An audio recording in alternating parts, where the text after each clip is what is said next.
Hello friends, welcome back my YouTube channel Devi Swarglok. आज मैं आपके लिए लेके आई हूँ एक नई कथा।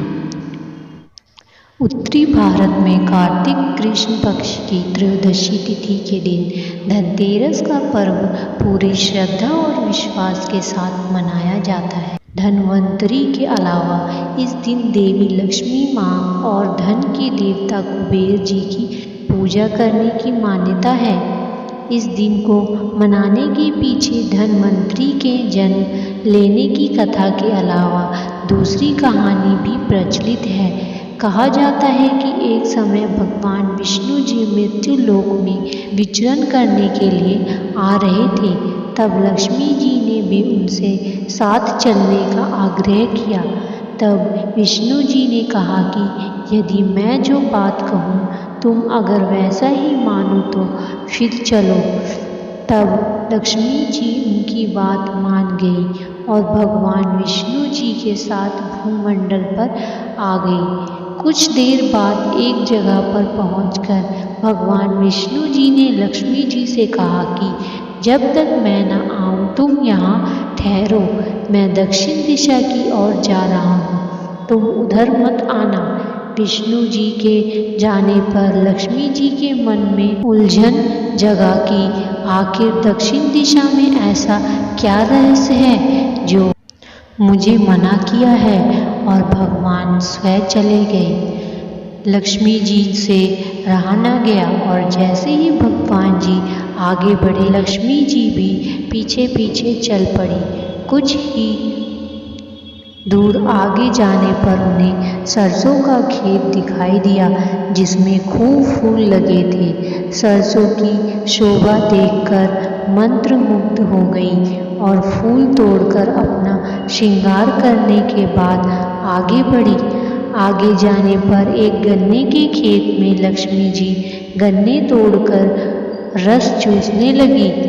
उसी क्षण विष्णु जी आए और यह देखकर लक्ष्मी जी पर नाराज होकर उन्हें श्राप दे दिया कि मैंने तुम्हें इधर आने को मना किया था पर तुम ना मानी और किसान की चोरी का अपराध कर बैठी। अब तुम इस अपराध के जुर्म में इस किसान की 12 वर्ष तक सेवा करो। ऐसा कहकर भगवान जी उन्हें छोड़कर क्षीर सागर चले गए।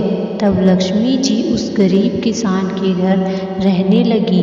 एक दिन लक्ष्मी जी ने उस किसान की पत्नी से कहा कि तुम स्नान कर पहले मेरी बनाई गई इस देवी लक्ष्मी जी का पूजा करो, फिर रसोई बनाना, तब तुम जो मांगोगी मिलेगा। किसान की पत्नी ने ऐसा ही किया। पूजा के प्रभाव और लक्ष्मी जी की कृपा से किसान का घर दूसरे ही दिन से अन्न धन रतन स्वर्ण आदि से भर गया। लक्ष्मी जी ने किसान को धन धान्य से पूर्ण कर दिया।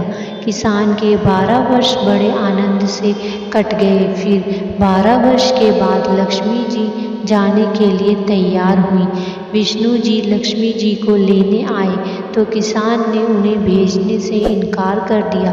तब भगवान ने किसान से कहा कि इन्हें कौन जाने देता है, ये तो चंचल है, कहीं नहीं ठहरती, इनको बड़े बड़े नहीं रोक सके, इनको मेरा शाप है। इसलिए 12 वर्ष से तुम्हारी सेवा कर रही थी, तुम्हारी 12 वर्ष सेवा का समय पूरा हो चुका है। किसान हठपूर्वक बोला कि नहीं, अब मैं लक्ष्मी जी को नहीं जाने दूंगा। तब लक्ष्मी जी ने कहा कि हे किसान, तुम मुझे रोकना चाहते हो तो जो मैं कहूँ वैसा करो। कल तेरस है, लीप पोत कर स्वच्छ करना, रात्रि में घी का दीपक जलाकर रखना और सायंकाल मेरा पूजन करना और एक तांबे के कलश रुपए भरकर मेरे लिए रखना। मैं उस कलश में निवास करूँगी, किंतु पूजा के समय मैं तुम्हें दिखाई नहीं दूंगी। इस एक दिन की पूजा से वर्ष भर मैं तुम्हारे घर से नहीं जाऊंगी। यह कहकर वह दीपकों के प्रकाश के साथ दसों दिशाओं में फैल गई।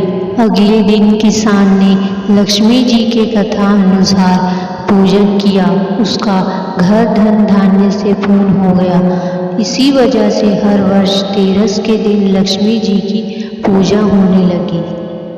ऐसी ही और कहानी सुनने के लिए मेरे चैनल को सब्सक्राइब करें और बेल आइकन घंटी दबाएं ताकि मेरी अगली नई कहानी का नोटिफिकेशन आपके पास सबसे पहले पहुंचे। थैंक यू, धन्यवाद।